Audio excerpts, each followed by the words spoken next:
എയറിൽ നിൽക്കുന്ന രണ്ടുപേരെ വിശേഷങ്ങളാണ് നമ്മൾ ഇന്നത്തെ പോഡ്കാസ്റ്റിൽ സംസാരിക്കാൻ പോകുന്നത്. Good morning, good afternoon, welcome to so അപ്പോൾ നമുക്ക് കഴിഞ്ഞ ലെഗിലെ വിശേഷങ്ങൾ ഫസ്റ്റ് ചോദിക്കാല്ലേ? ചോദിക്കാം. ഫസ്റ്റ് എയറിൽ കയറിയ റയൽ വാസിസ് ബയേണിന്റെ കളിയെ കുറിച്ച് എന്താണ് പറയാനുള്ളത്? Real Madrid versus Bayern Munich എന്നുള്ള മാച്ചിന് മുമ്പായിട്ട് എനിക്ക് പറയേണ്ടത് ഒരു പ്രത്യേക വ്യക്തിത്വത്തിനെ കുറിച്ചാണ്. Manuel fucking Neuer. നമ്മൾ കഴിഞ്ഞ പോഡ്കാസ്റ്റിൽ പറഞ്ഞിട്ടുണ്ടായിരുന്നു ബയേണിന്റെ ഗോൾ കീപ്പർ ഇല്ല. അപ്പൊ ഒരുത്തൻ കമ്മ്യൂണിറ്റിട്ടുണ്ട് മാനുവൽ ന്യൂയർ ഈസ് ബാക്ക് എന്ന് പറഞ്ഞ്. ഇത് കറക്റ്റ് അതേപോലെ തന്നെയായിരുന്നു. എന്തുകൊണ്ടാണ് മാനുവൽ ന്യൂയർ ഗോഡ് കീപ്പർ, മെസ്സിയുടെയും ക്രിസ്ത്യാനോയുടെയും ഒപ്പം ബാലൻഡിയോർ റേസിൽ ഒരു ഗോഡ് കീപ്പർ എങ്ങനെ വന്ന് ഗോൾ കീപ്പിങ്ങിൽ തന്നെ ഒരു റെവല്യൂഷൻ കൊണ്ടുവന്ന് ഈ പറഞ്ഞ സ്വീപ്പർ കീപ്പർ എന്നുള്ള ഒരു കോൺസെപ്റ്റ് കൊണ്ടുവന്ന് എന്തുകൊണ്ടാണ് മാനുവൽ ന്യൂയർ എന്ന് പറഞ്ഞ ഗോൾ കീപ്പിങ്ങിൽ അവർ അത്രയും വലിയ ഇതിഹാസമാണെന്നുള്ളതിൻ്റെ ഉള്ള ഒറ്റ ഉത്തരം 40-ാം വയസ്സിൽ ഇന്നലെ മാനുവൽ ന്യൂയർ കാണിച്ചു. സിമ്പിളായിട്ട് പറഞ്ഞു കഴിഞ്ഞാൽ കുറെ കൊല്ലത്തെ ഒരു റിഡംഷൻ ആയിരിക്കും മാനുവൽ ന്യൂയർ. കാരണം എപ്പോഴൊക്കെ ന്യൂയർ റയലിനെ ഫേസ് ചെയ്തിട്ടുണ്ടോ, തോൽവികളെ ഉണ്ടായിട്ടുള്ളൂ, ഇഷ്ടംപോലെ ഗോൾസേ കയറിയിട്ടുള്ളൂ. അതിനുള്ള ചുട്ട മറുപടി എന്നൊക്കെ പറയുന്നത്. കാരണം ഇപ്പുറത്ത് നമുക്ക് ചിലപ്പോൾ കുറേ ചാൻസ് കിട്ടിയ റയലിന് ഒന്നും അടിച്ചിടാൻ പറ്റിയില്ല. വേറെ വല്ല ടീമാണെങ്കിൽ നമ്മൾ പറയും ആ പ്ലേയേഴ്സ് ശരിയല്ലാത്തതുകൊണ്ട് അടിക്കണ വെച്ചാൽ. കാരണം പക്ഷെ എന്നിട്ടും ഇപ്പുറത്തെ world class super star players ഉണ്ടായിട്ട് അവരാണ് മാനുവൽ ന്യൂയർ ഒറ്റക്ക് നടന്നത്. മറ്റേ KGF ഡയലോഗില്ലേ, പിന്നിൽ 1000 പേരുണ്ടെന്നുള്ളതല്ല, മുന്നിൽ നിന്ന് നയിക്കാൻ നീ ഉണ്ടെങ്കിൽ ആ സാധനം മാനുവൽ ന്യൂയർ ബാക്കിൽ നിന്ന് നയിക്കണിരുന്ന് നയിച്ച് ആ ഒരു വിജയം. സത്യം പറഞ്ഞാൽ ബയേൺ അടിപൊളിയായിട്ട് കളിച്ചു. പക്ഷെ manual New Year hats off. First എനിക്ക് അതാ പറയാനുള്ളത്. അല്ല വേറെ ഇനി ബാക്കി പറയാം. ഇപ്പൊ ടൈമർ ഒന്നും ഇല്ലല്ലോ കഴിഞ്ഞ ആഴ്ചത്തെ പോലെ.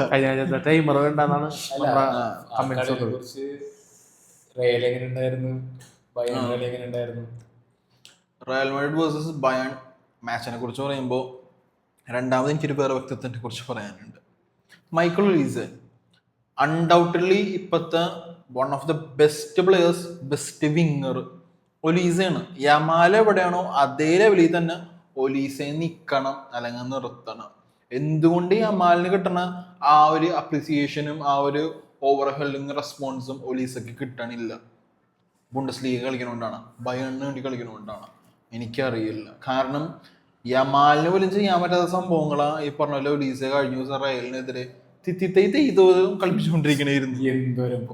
കാരണം ഞാൻ ഇപ്പോ യമാലിനെ കുറ്റം പറഞ്ഞൊന്നുമില്ല. കരേരസിന് യമാലിനെ പൂട്ടാൻ പറ്റി. കരേരസ് അത്യാവശ്യം നല്ലൊരു ലെഫ്റ്റ് ബാക്ക് ആണ്. ഫിസിക്കലാണെങ്കിലും സ്പ്രിന്റ് ആണെങ്കിലും ഒന്നും ചെയ്യാൻ പറ്റണ്ടായില്ല ഒലീസക്കെതിരെ. ഒലീസിന് ഒന്നും ചെയ്യാൻ പറ്റില്ല. കാരണം ഒലീസ അവിടെ ഇവിടെ എല്ലാ സ്ഥലത്തും ഉണ്ട്. കളിക്കണ കളി എന്ന് പറഞ്ഞാൽ ഗോൾ അടിച്ചില്ല എന്ന് മാത്രമേ ഉള്ളൂ. ബ്യൂട്ടിഫുൾ ആയിട്ട് കളിച്ച് മൈക്കിൾ ഒലീസ ഇനി ഇഷ്ടം പോലെ ടൈം കിടക്കണം. എന്താവുന്നുള്ളത് കണ്ടറിയണം. വേണേൽ അടുത്ത ദിവസം അറിയാലോ കേട്ടോ. ഇനിയിപ്പോ കളിനെ കുറിച്ച് പറയാം. റയൽ മാഡ്രിഡ് ബയേൺ മാച്ചിനെ കുറിച്ച് പറഞ്ഞു കഴിഞ്ഞാൽ ഡിഫെൻസീവ്ലി രണ്ട് ടീമും നല്ല ഷോകുമായിരുന്നു. ബയേണ് ഷോകുമായിരുന്നു, റയലിന് ഷോകുമായിരുന്നു. ബയേൺ ഒരു അപ്പർ എഡ്ജ് ഉണ്ടായത് മാനുവൽ ന്യൂയർ ആണ് ഡിഫെൻസീവ്ലി. കാരണം ഡിഫെൻസീവ്ലി രണ്ട് ടീമും ഭയങ്കര, കാരണം റയലിന് ഇഷ്ടംപോലെ ചാൻസ് കിട്ടി, ബയേണിന് അതിലും കൂടുതൽ ഇഷ്ടംപോലെ ചാൻസ് കിട്ടി. അത് ഒരു സെക്കൻഡ് ലെഗിലോട്ട് വരുമ്പോൾ ഈ രണ്ട് ടീംസും അവരുടെ ഡിഫെൻസീവ് പോരായ്മകൾ നികത്തിയില്ലാന്നുണ്ടെങ്കിൽ അതൊരു വൻ ഇതാവും. ഏത് ടീമും ഡിഫെൻസീവ്ലി നന്നായി സെക്കൻഡ് ലെഗിൽ കളിക്കണം, ആ ടീം വിജയിക്കും. അറ്റാക്കിങ് അല്ല ഞാൻ പറയണേ, ഏത് ടീം സെക്കൻഡ് ലെഗിൽ ഡിഫെൻസീവ്ലി നന്നായി ഡിഫെൻഡ് ചെയ്ത് ഈ പറഞ്ഞതുപോലെ മിസ് പാസും ഈ പറഞ്ഞതുപോലെ ഒരുപാട് പോക്കിരിയൊന്നും ഇല്ലാണ്ട് കളിക്കണം, അവർക്ക് സെക്കൻഡ് ലെഗ് ജയിക്കാൻ പറ്റും. കാരണം വലിയ സ്കോർ മാർജിൻ ഒന്നുമില്ല, ഒറ്റ ഗോൾ ഡിഫറൻസേ ഉള്ളൂ. റയൽ ഒരെണ്ണം അടിച്ചിട്ട് ഡിഫെൻഡ് ചെയ്താൽ മതി, റയലിന് ജയിക്കാം. അത്ര വലിയ കഷ്ടപ്പെട്ട ഇരട്ടിപ്പണിയൊന്നുമില്ല. പിന്നെ മിഡ്ഫീൽഡിലോട്ടും അറ്റാക്കിലോട്ടും വരുമ്പോൾ ബയേൺ തന്നെയായിരുന്നു അപ്പർ ഹാൻഡ്. നമ്മുടെ സുഫർ സാഹിർ കഴിഞ്ഞ വീഡിയോയിൽ പറഞ്ഞതുപോലെ അവന് മിഡ്ഫീൽഡേഴ്സിന് അറിഞ്ഞൂടാ, ഡിഫൻഡേഴ്സിന് അറിഞ്ഞൂടാ. അവൻ പറഞ്ഞു 3 കളിക്കാർ മതി, ആ 3 കളിക്കാരെ കൊണ്ട് റയലിന് അടിക്കാൻ പറ്റുമെന്ന്. ചക്ക വീണ് പോയതുപോലെ Luis Diaz, Harry Kane, Michael Olise, ഈ 3 പേരും തന്നെയായിരുന്നു റയലിന്റെ തലവേദന. ആ ഡൗട്ടേ ഇല്ല അത് പറയാനായിട്ട്. ഈ 3 പേരും തന്നെയായിരുന്നു ഏറ്റവും വലിയ പ്രശ്നം. പിന്നെ അവർ അടിപൊളിയായിട്ട് കളിച്ച് ബയേൺ അത്രക്കും. കാരണം ഒരു കാളുടെ കാലിൽ ബോൾ കിട്ടിക്കഴിഞ്ഞാൽ അടുത്ത ബോൾ എവിടെ എത്തും എന്നുള്ളത് നേരത്തെ അവർക്കറിയാം. അതനുസരിച്ച് പൊസിഷൻ ചെയ്താൽ നിൽക്കണം. പിന്നെ ഹാരി കെയ്നെ സംബന്ധിച്ച് എടുത്തു പറയുമ്പോൾ അണ്ടർഗ്രേഡ് ആയിപ്പോ കളിയിൽ കാരണം ഒലീസ് കുറെ കട്ട് ചെയ്ത് പോകുന്നുണ്ട്, ലൂയിസ് ഡിയാസ് കുറെ കട്ട് ചെയ്യുന്നുണ്ട്. ഹാരിക്കിന്റെ പൊസിഷനിങ് ആ കളിയിലെടുത്ത് നോക്കിക്കഴിഞ്ഞാൽ ഒരു അഡ്വാൻസ്ഡ് ഫോർവേഡ് എങ്ങനെയാണ് കളിക്കേണ്ടത്, ഒരു പോച്ചറിനെ പോലെ അല്ല ഹാരിക്കെയിൻ കളിച്ചത്. ബാക്കിലോട്ട് വരും, ബോൾ ഹോൾഡ് ചെയ്യും, കറക്റ്റ് ആയിട്ട് പാസ് ഇടും, ഉള്ളി കയറേണ്ട സമയത്ത് ഉള്ളി കയറും, ബോക്സിലെ പുറത്തേക്കേണ്ട സമയത്ത് പുറത്ത് വെക്കും. എന്താ പറയുക, ഒരു പെർഫെക്റ്റ് നമ്പറിനാണ് എങ്ങനെയാണ് പൊസിഷൻ ചെയ്യേണ്ടത്, അതേപോലെ ഹാരിക്കെയിൻ പൊസിഷൻ ചെയ്ത്. പിന്നെ ഇപ്പോൾ ബയണിനെ പൊക്കി പറഞ്ഞ സമയത്ത് റയലിന്റെ പോരായ്മകളും പ്രശ്നങ്ങളും എന്ന് പറഞ്ഞു കഴിഞ്ഞാൽ ഇഷ്ടംപോലെ മിസ് പാസ് വന്നു. ഒരു ഐഡിയ ഇല്ലാണ്ട് ആ റയൽ കളിച്ച്. റയലിനൊരു ഗെയിം പ്ലാൻ ഉണ്ടായില്ല, ഒരു ടാക്ടിക്സ് ഉണ്ടായില്ല, ഒന്നും ഉണ്ടായില്ല. സിറ്റിക്കെതിരെ കളിച്ച റയലിനല്ല ഞാൻ ബയണിനെതിരെ കണ്ടത്. റയൽ പേടിച്ച് വരച്ചാ കളിച്ച്. സാന്റിയാഗോ ബെർണബോയിൽ റയൽ ഇങ്ങനെ പേടിച്ച് വരച്ച് ചാമ്പ്യൻസ് ലീഗിൽ ഞാൻ കളിക്കുന്നുണ്ട് കുറേ നാളെ. എൻ്റെ ഒരു കോൺഫിഡൻസ് ആത്മവിശ്വാസം ബെർണബോയിൽ ഫസ്റ്റിലേക്ക് എന്നുള്ളതായിരുന്നു. അങ്ങനെ ഇരുന്നില്ല, നല്ല വ്യത്യാസം ഉണ്ടായിരുന്നു. വാൽവേർഡെ കളിച്ചില്ല, വലിയ സുഖമുള്ള കളി ആയിരുന്നില്ല. വിനിഷ്യസ് ആണെങ്കിലും ബോക്സിൽ നിന്ന് പോകും, ഈ പറഞ്ഞ പോലെ കട്ടയും, ഒരു അടി അടിക്കാൻ നോക്കും, ന്യൂവർ കറക്കും. എംബാപ്പയ്ക്ക് ചാൻസുകൾ കിട്ടി, എല്ലാ ന്യൂവർ സേവ് ഇട്ട്. സബ്സ്റ്റിറ്റ്യൂഷൻ ഇറക്കിയതാണെങ്കിലും ബെല്ലിംഗ്ഹാം വന്നതിന് ശേഷം ഒരു ഡിഫറൻസ് ഉണ്ടായിരുന്നു, നല്ലൊരു ഡിഫറൻസ് ഉണ്ടായിരുന്നു. പിന്നെ ഈ ആർബിലോവ് ചെയ്ത വേറൊരു മിസ്റ്റേക്ക് എന്ന് പറഞ്ഞാൽ ഇത്രക്കും ഹൈ പ്രഷർ സിറ്റുവേഷൻ ആയിട്ടുള്ള ഒരു മാച്ചിൽ വെറും 18 വയസ്സുള്ള യൂറോപ്യൻ ബിഗ് സ്റ്റേജിൽ ഒരു ബിഗ് ടീമിനെതിരെ കളിക്കാത്ത തിയാഗോനെ എന്തിൻ്റെ അടിസ്ഥാനത്തിലാണ് ഇറക്കിയത്? ആ പയ്യൻ്റെ ഭാഗത്ത് നിന്ന് ഇഷ്ടംപോലെ മിസ്റ്റേക്സ് വന്നിട്ടുണ്ടായിരുന്നു. കളിച്ച് പക്ഷേ ആ പ്രഷർ തങ്ങാനുള്ളത് ഉണ്ടായില്ല. ഡാനി സിബായസ് ഉണ്ടായിരുന്നു, കമോവിംഗ് ഉണ്ടായിരുന്നു. ഒന്നുമില്ലെങ്കിൽ വേറെ രീതിയിൽ പോലും റയലിന് ഈ പറഞ്ഞ ഡേവിഡ് ആലബിനെ ചൗമീനെയും അങ്ങോട്ടും ഇങ്ങോട്ടൊക്കെ മാറ്റിയ. ബെല്ലിംഗ്ഹാം ഫുള്ളി ഫിറ്റ് അല്ലെങ്കിലും ബെല്ലിംഗ്ഹാമിനെ കുറച്ച് നേരത്തെ വേണമെങ്കിൽ ഇറക്കാമായിരുന്നു, അല്ലെങ്കിൽ ബ്രാഹിമിനെ ഗോൾഡറിനെ പൊസിഷൻ മാറ്റി പല ഓപ്ഷൻസ് ഉണ്ടായിരുന്നു. പക്ഷെ അതെന്തുകൊണ്ട് ആർബിലോവ യൂസ് ആക്കിയില്ല എന്നുള്ളത് വലിയൊരു ക്വസ്റ്റ്യൻ ആണ്. ഫസ്റ്റ് ലെഗിനെ കുറിച്ച് പറയുമ്പോൾ ഈ പറഞ്ഞതുപോലെ ഡിഫൻസാണ് ഏറ്റവും വലിയ പരാജയമായിട്ട് എനിക്ക് തോന്നിയത്. പിന്നെ ബയോൺ നല്ല രീതിയിൽ കളിച്ച് ഭാഗ്യം കൊണ്ട് റയൽ 2 മേടിച്ചുള്ളൂ, 3-4 കയറേണ്ടതായിരുന്നു. പക്ഷെ റയൽ അറ്റാക്ക് ചെയ്ത് നല്ല രീതിയിൽ കൗണ്ടർ അറ്റാക്ക് ചെയ്ത് അവിടെ ബയോണിന്റെ അറ്റാക്ക് ഡിഫൻസ് പൊട്ടുകയും ചെയ്ത്. സെക്കൻഡ് ലെഗിന്റെ ബാക്കി ഞാൻ കുറച്ച് കഴിഞ്ഞിട്ട് പറയും. ഇനി ഫസ്റ്റ് ലെഗിനെ കുറിച്ച് വേണമെങ്കിൽ സുഫർ പറയട്ടെ. ഞാൻ കഴിഞ്ഞ വീഡിയോയിൽ പറഞ്ഞായിരുന്നു മറ്റേ ബയറിന്റെ 3 പേര് മതി റയലിനെ ഇതാക്കാൻ. അപ്പൊ ചക്ക വീണ പോയിലെത്താന്ന് പറഞ്ഞായിരുന്നു. പിന്നെ അവൻ എൻ്റെ ഫുട്ബോൾ നോളേജും ബയറിന്റെ ടീമിനെ പറ്റി പഠിക്കാനൊക്കെ പറഞ്ഞത്. സംഭവം അതിൻ്റെ ആവശ്യം വന്നിട്ടുണ്ടായില്ല. കറക്റ്റ് പറഞ്ഞ 3 പേര്, ആ 3 പേര് തന്നെയാണ് കളി മാറ്റിയത്. പിന്നെ നോയർ പരിക്കാണെന്നാണ് നമ്മൾ കഴിഞ്ഞ പോഡ്കാസ്റ്റിൽ പറഞ്ഞത്. നോയർ പരിക്കൊന്നുമില്ല, 40-ാം വയസ്സിൽ വന്ന് MVP അടിച്ച് അടിക്കണ ബോള് എങ്ങനെ സേവ് ചെയ്യണത് അൺബിലീവബിൾ സേവ്സ് ആണ് വന്നേക്കണം. ഒന്നും പറയാനില്ല. ഈ പറഞ്ഞ എംബാപ്പയുടെ ഷോട്ട്സ് ഒക്കെ വേറെ ഏത് ഗോൾ കീപ്പർ ആണെങ്കിലും അത് ഗോൾ കയറേണ്ട സാധനങ്ങളൊക്കെ തന്നെയാണ്, എന്തായാലും കയറേണ്ട സാധനം തന്നെ വന്നത്. പിന്നെ നമുക്ക് എടുത്തു പറയേണ്ടതെന്ന് വെച്ചാൽ റയൽ കളിച്ചില്ല നമുക്ക് പൂർണ്ണമായിട്ട് പറയാൻ പറ്റില്ല. പക്ഷേ എങ്കിൽ ഇത് റയലിൻ്റെ 100% കളിയായിരുന്നില്ല. കാരണം അവരെ ഹോം അഡ്വാൻറ്റേജ് എനിക്ക് തോന്നുന്നു അവർ യൂട്ടിലൈസ് ചെയ്തിട്ടില്ല. കാരണം പ്രഷർ കൊടുക്കേണ്ടത് അവർ ബയൺ പ്രഷർ തിരിച്ച് അങ്ങാടെ കൊടുക്കുകയും ചെയ്തത്. കാരണം ബയണിലെ പിള്ളേരെ പ്രഷർ ചെയ്യുക എന്നുള്ളത് ഒരു മിനിറ്റ് പോലും ബയണിലെ പിള്ളേർ അങ്ങനെ ഒരു പ്രഷർ ഫീൽ ചെയ്ത് കളിച്ചിട്ടില്ല. കാരണം സെക്കൻഡ് ഹാഫ് തുടങ്ങിയപ്പോൾ തന്നെ ഗോൾ, ഇവൻ പറഞ്ഞ പോലെ ആദ്യത്തിന് ഒരു 4-5 ഗോൾ കയറേണ്ടതായിരുന്നു. പ്രത്യേകിച്ച് സെക്കൻഡ് ഹാഫ് ലാസ്റ്റ് ആയപ്പോൾ എന്തോരം ചാൻസാണ് പെനാൾട്ടി ബോക്സിൽ കിട്ടിയത്. ഞാൻ നമ്മുടെ സ്ക്രീനിങ്ങിന്റെ ഇടയിൽ ഞാൻ ചോദിച്ചില്ലേ, ഇതെന്താണ് സെക്കൻഡ് ഡിവിഷൻ പിള്ളേരെ കളിപ്പിക്കണ പോലെ കളിപ്പിക്കണം, അടിക്കണമില്ല എന്നാ മറ്റേ കളിച്ചോണ്ടിരിക്കണത്. ബോക്സിനകത്ത് നീ അടിച്ചു, നീ അടിച്ചു. അത് ശരിക്കും പറഞ്ഞു കഴിഞ്ഞാൽ ഒരു ഹ്യൂമിലിയേഷൻ പോലെ അല്ലേ. റയലിന്റെ ബോക്സിൽ കിടന്നിട്ട് ഇവന്മാര് കിടന്നിട്ട് ഒന്നല്ല ഫിനിഷ് ചെയ്ത് ഗോൾ വന്നിട്ടുണ്ടെങ്കിൽ റയലിന്റെ പിള്ളേർ അങ്ങനെ ആയിരിക്കും ചിന്ത. ബോൾ വന്നിട്ടുണ്ടെങ്കിൽ ആ സെറ്റ് ഹാഫ് ചെയ്ത് തുടങ്ങാന്നുള്ള രീതിയിൽ ചിന്ത പോണ രീതിയിലുള്ള കളിയായിരുന്നു. എന്നാലും ബയറിന്റെ കളി ഒരു രക്ഷയില്ല. പിന്നെ ഇനി അടുത്തതെന്ന് വെച്ചാൽ ഇവർക്ക് ഹോം അഡ്വാൻറ്റേജും കൂടി വരാൻ പോവാണ്. ബയറിലെ കളി ഇതേ ടാക്ടിക്സ് വെച്ച റയൽ പോയി കഴിഞ്ഞാൽ അവിടെ ഒന്നും നടക്കാൻ ചാൻസ് ഇല്ല. പിന്നെ നോയറിനെ എടുത്ത് പറയണം. കാരണം അവൻ്റെ 2 സാധനം കയറി വന്നത് എവിടുന്ന മിഡ്ഫീൽഡിലേക്ക് വന്നിട്ടാണ് സേവ് പറഞ്ഞത്. അത് റയൽ മാഡ്രിഡ് എന്ന് പറഞ്ഞാൽ 2 സൂപ്പർ ഫാസ്റ്റ് കളിക്കാർ ആ ടീമിലുണ്ട്, വിനീഷ്യസും എംബാപ്പയും. എന്ന് വെച്ചാൽ എന്താണ് ഒരു റെസ്പെക്ട് കൊടുക്കണ്ട, ഒരു കളിക്കാരന് കൊടുക്കേണ്ട ഒരു മര്യാദ എന്ന് പറഞ്ഞൊരു സാധനം കൊടുക്കണ്ടേ. ഇങ്ങനെ പൊക്കിടിങ്ങനെയും ഇഷ്ടംപോലെ മണ്ടത്തരം ഇങ്ങനെ സിമ്പിളായിട്ട് ഈ പറഞ്ഞ സാധനം സിമ്പിളായിട്ട് അവൻ കാണി. ഇതിപ്പോ ഇന്നവൻ ഹീറോ ആണ്, നാളെ വില്ലനാ. അടുത്ത ലെഗിൽ ഇത് കാണിക്കും. പക്ഷെ അത് കാണിക്കാനുള്ള ധൈര്യം 40-ാം വയസ്സിൽ ആ ധൈര്യം ഇപ്പോഴും നിലനിർത്തുന്നുണ്ട്. കോച്ചിന് 39 വയസ്സുള്ളൂ. കോച്ചിന് 39 വയസ്സുള്ളൂ. അല്ല, എന്നിട്ട് മാൻ ഓഫ് ദ മാച്ച് അടിക്കുക. ഇത്രയും ചെറിയ പിള്ളേരുടെ ലോട്ടിന്റെ ഇടയിലേ അധികം സിമ്പിൾ ഒന്നും പറയാനില്ല. സെക്കൻഡ് ലെഗിൽ അപ്പൊ എന്താവും താങ്കളുടെ അഭിപ്രായത്തിൽ? സെക്കൻഡ് ലെഗ് ഇപ്പൊ സംസാരിക്കണോ അതോ നമുക്ക് വേണമെങ്കിൽ ഫസ്റ്റ് ലെഗ് അല്ല പറഞ്ഞിട്ട് അതൊരു ഫ്ലോയിൽ മനസ്സിലായി. ആ ദിവസം തന്നെ നടന്ന ഒരു മാച്ച് ഉണ്ടായിരുന്നു സ്പോർട്ടിങ്ങും ആഴ്സണലും. അതിനെക്കുറിച്ച് എന്താ പറയേണ്ടത്? ആർസണല് തെളിയിച്ചുകൊണ്ടിരിക്കുകയാണ് കപ്പടിക്കുക എന്നുള്ളത് അവരുടെ ഒരു ഡ്രീമായിട്ട് മാത്രം അവശേഷിക്കും എന്നുള്ളതാണ് എനിക്ക് തോന്നുന്ന ഒരു കാര്യം. കാരണം സ്പോർട്ടിങ് പോലത്തെ ടീം എത്ര ഇഞ്ചുറി ടൈമിൽ അടിച്ചേക്കണ ഗോൾ 91-ാം മിനിറ്റിൽ. എന്താണ് ആർസണലിന് എവിടെയാണ് പാളിച്ചു വരുന്നത്? കോച്ചിനും അറിയാൻ പാടില്ല, പ്ലേയേഴ്സിനും അറിയാൻ പാടില്ല. കളിച്ചോന്ന് ചോദിച്ചാൽ ആർസണൽ കളിച്ച്, പക്ഷെ ഇങ്ങനെ കളിച്ചാൽ ജയിക്കുമെന്ന് ചോദിച്ചാൽ ഇല്ല. ഇതിപ്പോ ഇങ്ങനെ കഷ്ടിച്ച് സ്പോർട്ടിംഗ് ആയിട്ട് ജയിച്ചു വന്നു കഴിഞ്ഞാലും പിന്നെ അപ്പുറത്തോട്ട് കടക്കുമ്പോൾ കപ്പടിക്കാനുള്ള ടീം ഈ സീസണിലും ആ ഭാഗ്യം ഉണ്ടാവുക എനിക്ക് തോന്നണില്ല. ഞാൻ പറയാനാണോ? ഇപ്പൊ നമ്മളെ മാനുവലിനെ പൊക്കി പറഞ്ഞ പോലെ തന്നെ ഇപ്പുറത്ത് ആ മാച്ചിലെ man of the match David Raya ആയിരുന്നു. 6-7 സേവ് നടത്തി. 6-7 സേവ് നടത്തി എന്ന് പറയുമ്പോൾ അത് ആഴ്സണലിന്റെ പോരാമയിട്ടാണ് നമ്മ കാണേണ്ടത്. കാരണം അത്രക്ക് അടിപൊളി ഡിഫൻഡേഴ്സ് ഉള്ള ടീമിനെതിരെ സ്പോർട്ടിങ്ങിനെ പോലെ ആഴ്സണൽ അത്രയും കാലിബർ ഇല്ലാത്തൊരു ടീമോന്ന് അമ്മാതിരി കളി കളിച്ച് അറ്റാക്ക് നടത്തി എന്താ പറയാ ഭാഗ്യത്തിനൊക്കെ രക്ഷപ്പെട്ട് ആഴ്സണൽ വന്നേക്കണം. നമ്മ ഫസ്റ്റ് വീഡിയോ പറഞ്ഞൊരു കേസ് ഉണ്ടായിരുന്നു. പ്രഷർ സിറ്റുവേഷൻ ബിഗ് മാച്ചസ് വന്ന ആഴ്സണൽ ആരെ നോക്കിക്കാണും. അങ്ങനത്തെ ഒരു പ്ലെയർ ആ ടീമിലില്ല. അതിനെയാണ് ആ ടീമിന്റെ ഏറ്റവും വലിയ പോരായ്മ. ഇന്നിപ്പോ നീ പറഞ്ഞതുപോലെ സ്പോർട്ടിംഗ് ആയിട്ട് എങ്ങനെയെങ്കിലും കഷ്ടിച്ച് ജയിച്ചാലും അടുത്ത റൗണ്ടിലോട്ട് പോകുമ്പോൾ ഭയങ്കര പ്രയാസകരമായിരിക്കും ആഴ്സണലിന്. ആഴ്സണലിന്റെ ഏറ്റവും വലിയ പ്ലസ് ബയേൺ റയലിന്റെ ഏറ്റവും വലിയ മൈനസ് ആണ്. എന്താണ്? ഡിഫൻസ്. ആഴ്സണൽ പിടിച്ച് ഈ സീസൺ മൊത്തം നേക്കണ അവരുടെ ഡിഫൻസിലാണ്. അത്രക്ക് അടിപൊളി ഡിഫൻസ് ആണ്. പക്ഷെ അറ്റാക്കിങ്ങിലോട്ട് വരുമ്പോ ഈ പറഞ്ഞ പോലെ അതൊരു പ്രശ്നവുമാണ്. ഒന്നും പറയാൻ പറ്റൂല ആഴ്സണലിന്. പിന്നെ സ്പോർട്ടിങ്ങിന് എല്ലാരും കുറച്ച് കാണാൻ നിൽക്കണ്ട. സെക്കൻഡ് ഹാഫിൽ പിന്നെ ഇപ്പൊ സ്പോർട്ടിങ് കംബാക്ക് നടത്തിയാലും അത്ഭുതപ്പെടാനില്ല എന്നേ ഞാൻ പറയുള്ളൂ. അല്ല, അത് ഞാൻ അഗ്രി ചെയ്യാണ്. കാരണം നമ്മൾ ഈ ഇവന്മാര് കേറിയതും അങ്ങനെയാണ്.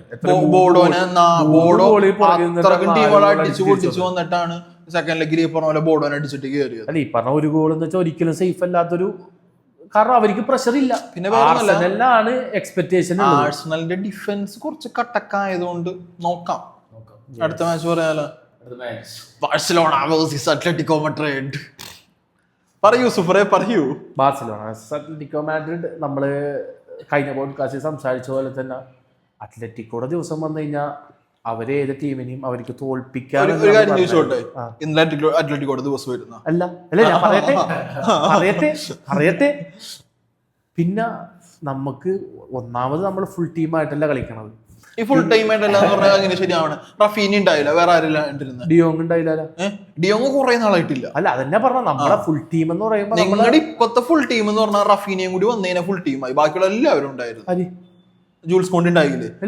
ഇവനെയും കളിപ്പിച്ചില്ല. ഫെർമിൻ ലോപ്പസിനെ സെക്കൻഡ് ഹാഫിലല്ലേ ഇറക്കിയത്. ഫെർമിനെയും ഈ പറഞ്ഞ പോലെ ഡാനിയൽ മോനാണെങ്കിലും ലെവൻഡോസ്കിനാണെങ്കിലും മാറ്റി നമ്മള് അതാ പറഞ്ഞ മനസ്സിലായ. ഞാനത് സംസാരിക്കുക. റഫീന ഇന്നലെ കളിയിലുണ്ടെങ്കിൽ എന്തായിരിക്കും? കാരണം ഈ പറഞ്ഞ ചാൻസ് ഇഷ്ടം പോലെ. ഇതിപ്പോ ഒരുമാതിരി അല്ല നിക്ക്, ഇതിപ്പോ വേറൊന്നും അല്ല. ബയണായിട്ട് തോറ്റയിപ്പോ കുറച്ചു പേര് മറ്റേ ക്രിസ്ത്യാനോടെ വിക്കറ്റ് ഇട്ട് അവനുണ്ടായിരുന്നെങ്കിൽ പറഞ്ഞു പറയണ പോലെ അത് പറഞ്ഞിട്ട് കാര്യമില്ല. ഈ പറഞ്ഞ ഇഞ്ചറിയും കാര്യങ്ങളും നമുക്കൊന്നും എക്സ്പെക്ട് ചെയ്യാൻ പറ്റുന്ന കാര്യങ്ങളല്ല. പിന്നെ ഇന്നലത്തെ കളിയുടെ പോസിറ്റീവ് വശങ്ങൾ വേണമെങ്കിൽ സംസാരിക്കാം. ഏറ്റവും വലിയ ബാഴ്സയുടെ പോസിറ്റീവ് എന്ന് വെച്ചാൽ നമ്മള് ലമീൻ യമാൽ അവൻ തെളിയിച്ചുകൊണ്ടിരിക്കുകയാണ്. അവനൊരു ഫ്യൂച്ചറിലൊരു one of the biggest players ആയി മാറുന്നുള്ളത്. കാരണം ഇന്നലെ ഒറ്റക്കായിരുന്നു എന്ന് വേണമെങ്കിൽ പറയാം. കാരണം അവന്റെ സപ്പോർട്ട് എന്ന് പറഞ്ഞു കഴിഞ്ഞാൽ ഉള്ള റഫീനി ഇല്ല. കാരണം അവൻ ആ ടീമിനെ എങ്ങനെയെങ്കിലും ഒന്ന് അങ്ങോട്ടേക്ക് എത്തിക്കാൻ കഠിനാധ്വാനം ചെയ്തായിരുന്നു. ബട്ട് നടന്നില്ല. പിന്നെ 43-ാം മിനിറ്റിൽ ഒരു റെഡ് കാർഡ്. അത് റെഡ് കാർഡ് ആണോ എന്നുള്ളൊരു കോൺട്രവേഴ്സ്യൽ ചോദ്യം അവിടെ ഇരിക്കുന്നുണ്ട്. താങ്കളുടെ അഭിപ്രായം എനിക്ക് കേൾക്കണം. അത് റെഡ് കാർഡ് ആണോ അല്ലേ? അല്ല, എന്റെ അഭിപ്രായം അല്ല. ഞാനിപ്പോ നമ്മുടെ തിയറി ഹെൻറി ഇന്നലെ പറഞ്ഞു വിട്. പലരും പലതും പറയും. എനിക്ക് നീ പറഞ്ഞത് അല്ല. ഇനിയിപ്പോ ഞാനും ആ തിയറി എൻട്രി പറഞ്ഞുകൊണ്ട് യോജിക്കാണ്ടിരിക്കാൻ പറ്റും. അല്ല, ഇതാണ് ഈ പറഞ്ഞ പോലെ റയൽ ഒരു ഫൗള് ചെയ്ത് അല്ലെങ്കിൽ വേറൊരു ക്ലബ്ബാണ് ഈ സംഭവത്തിൽ നിൽക്കണമെന്നുണ്ടെങ്കിൽ നിങ്ങളുടെ ഫാൻസാര് ചാടി കയറി അത് പറയാൻ ഇത് പറയാൻ നിൽക്കും. നിങ്ങൾക്കൊരു സംഭവം വന്നു കഴിഞ്ഞാൽ അങ്ങനത്തെ ഒരു പിണ്ണാക്കൂല. അതാണ് എനിക്ക് മനസ്സിലാവാത്തത്. റയൽ 15-10 കപ്പടിക്കുമ്പോൾ റഫറിയുടെ സഹായം, റഫറിയുടെ മറ്റേത് മറിച്ചത്. നിങ്ങൾക്ക് റെഡ് കിട്ടിയാലും ഈ പറഞ്ഞ പോലെ കപ്പ് കിട്ടിയില്ലെങ്കിലും അത് അങ്ങനെയാണ് ഇങ്ങനെയാണ്. ഈ പറഞ്ഞ തിയറി ഹെൻറി ഉണ്ടല്ലോ, അല്ല ഈ പറഞ്ഞ തിയറി ഹെൻറി ഉണ്ടല്ലോ, എനിക്കറിയാൻ പാടില്ല. ഞാൻ ഇന്ന് വരെ റയല് 15 കപ്പ് റിഗ്ഡാന്ന് പറഞ്ഞിട്ട് നടക്കുന്ന ഒരു ഫാൻസിൽ പെട്ട ഒരാളല്ല. നീയാണെന്ന് ഞാൻ പറഞ്ഞില്ല. അല്ല ഞാൻ പറഞ്ഞ എന്റെ പേഴ്സണൽ അഭിപ്രായമാണ് ഞാൻ പറഞ്ഞത്. നീയാണെന്ന് ഞാൻ പറഞ്ഞിട്ടില്ല. കാരണം ഇവിടെ ഇരിക്കണ വേറെ ആൾക്കാർ ഇന്നും പറയും 2022 വേൾഡ് കപ്പ് റിഗ്ഡാന്ന് പറഞ്ഞിട്ട് നടക്കുന്ന ആൾക്കാരാണ്. നമ്മൾ കളിച്ച് ജയിച്ചു കഴിഞ്ഞാൽ പിന്നെ ജയിച്ച് അത് പിന്നെ അവിടെ റിഗ്ഡാണോ പൈസ കൊടുത്തോ കളിച്ചില്ലേ ജയിച്ചു കഴിഞ്ഞാൽ പിന്നെ കഥ പറയേണ്ട ആവശ്യം. ആ വിഷയത്തിൽ നിന്ന് പോകണല്ല. ഞാനിപ്പോ നമ്മൾ ആ ഫൗളിലേക്ക് വന്നു കഴിഞ്ഞാല് പറഞ്ഞതെന്ന് വെച്ചാൽ അത് ക്ലിയർ ഗോൾ സ്കോറിങ് ഓപ്പർച്യൂണിറ്റി ആണെന്ന് വെച്ചാൽ അവന്റെ ബോളിന്റെ മേളിൽ അവന് കൺട്രോൾ ഉണ്ടായിരുന്നെന്ന് വെച്ചാൽ ഡൗട്ടബിൾ ആണ്. കാരണം എനിക്ക് തോന്നുന്നു VAR പോയിട്ടും ആ റഫറിക്ക് അതങ്ങനെ തോന്നിക്കഴിഞ്ഞാൽ പിന്നെ റഫറിയുടെ തീരുമാനം അന്തിമമാണ്. അതിൽ നമുക്കൊന്നും പറയാൻ പറ്റില്ല. റെഡ് കാർഡ് കൊടുത്തതിന് റഫറി ചെയ്ത് വലിയ തെറ്റാണെന്ന് പറയാൻ പറ്റൂല. പക്ഷെ ആണോ എന്നുള്ളൊരു ക്വസ്റ്റ്യൻ മാർക്കാണ് അവിടെ ഇട്ടുകൊണ്ട് ഇരിക്കാൻ പറ്റുള്ളൂ. അത് മാത്രം. കാരണം വെരി സിമ്പിൾ ആണ്. ഒരു അറ്റാക്കറിന് 1-on-1 സിറ്റുവേഷനിൽ ഈ പറഞ്ഞതുപോലെ ഗോളി മാത്രമുള്ളപ്പോൾ ബാക്കിൽ നിന്ന് ഒരു ഡിഫൻഡർ വന്ന് പുഷ് ചെയ്ത് അല്ലെങ്കിൽ തള്ളി ഒരു മൂവ്മെന്റ് ഉണ്ടാക്കി ഒന്നാമത്തെ കേസ് കുബാർസി ബോൾ തൊട്ടിട്ടില്ല. മറ്റേ ബോൾ ആണെങ്കിൽ ഇവരുടെ രണ്ടുപേരുടെ ഇടയിൽ കൂടിയാ പോണേ. പക്ഷെ ആ ബോൾ ഫ്രണ്ടിലോട്ടാ പോണേ. അപ്പൊ ആർക്ക് അഡ്വാൻറ്റേജ്? സിമിയോണിക്ക്.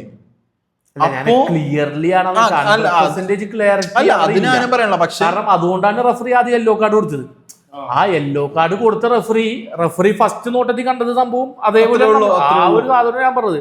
കാരണം റഫറി ഇപ്പൊ രണ്ടാമത് റെഡ് കാർഡ് കൊടുത്തത് ഇത് റെഡ് കാർഡേ അല്ല, റഫറി കോഴിയാണെന്നൊന്നും നമുക്ക് പറയാൻ പറ്റൂല. കാരണം അത് റെഡ് കാർഡ് കൊടുക്കാൻ പറ്റുന്ന ചലഞ്ചാണ്. അതപ്പോ ആ രീതിയിൽ തന്നെ എടുക്കാം. പിന്നെ അവിടുന്ന് കളി മാറി അല്ല അത് കയറുന്ന ഉറപ്പായിരുന്നില്ല. അല്ല ആ ഒരു ആംഗിളിൽ നിന്നൊക്കെ ആലവർഷന് കിട്ടിക്കഴിഞ്ഞാൽ ആലവർഷം കിട്ടുമല്ലോടിക്കും. ആൾക്കാരെ പിടിച്ചിരുന്നു ബാഴ്സ പിടിച്ചിരുന്നു. പിന്നെ ഈ പറഞ്ഞ പോലെ 10 പേരെ കൊണ്ട് എത്ര നേരം നിന്ന് കഴിഞ്ഞാലും ഓപ്പോസിറ്റ് ടീമിന് എന്തായാലും അഡ്വാൻറ്റേജ് അവിടെ ഉണ്ട്.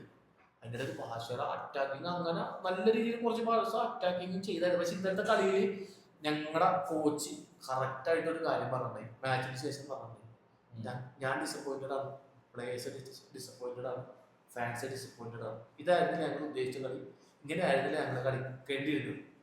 കോച്ചത് തുറന്ന് സംഭവിച്ചിട്ടുണ്ട്. അപ്പൊ പിന്നെ അതിൽ കൂടുതൽ നമുക്കൊന്നും ആവശ്യമില്ല. പോസിറ്റീവായി ഇരിക്കുക. അടുത്തൊരു ഹാഫ് ഉണ്ട്, ഞങ്ങൾക്ക് കംബാക്ക് ചെയ്യാൻ എല്ലാം അതിനുള്ളൊരു സാധ്യതയുണ്ട്. ഞങ്ങൾ പോസിറ്റീവായി ഇരിക്കും എന്ന് പറഞ്ഞു. ആ ഒരു പോസിറ്റീവായി ഇരിക്കുക, പിന്നെ പോസിറ്റീവായി ഇരിക്കാൻ ടീമിനെ സപ്പോർട്ട് ചെയ്യാന്നല്ലാണ്ട് ഇതിലിപ്പോ വേറെ ഒന്നും പറയാനില്ല. ഇച്ചിരി കൂടി ടഫായി. കാരണം ബാർസ അടുത്ത കളിയില്ല.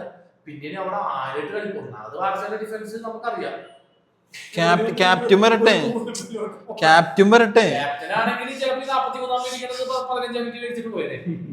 ഈ പറഞ്ഞ പോലെ എല്ലാ സീസണിലും ഇങ്ങനത്തെ ഒരു മണ്ണത്തിലും കാണിക്കും. ഒരു ബിഗ് മാച്ച് വരുമ്പോഴത്തേനും ഒരു റെഡ് കാർഡ് ഫസ്റ്റ് ഹാഫ് തന്നെ മേടിച്ചില്ലെങ്കിൽ ബാഴ്സയ്ക്ക് ഒരു സമാധാനമില്ല.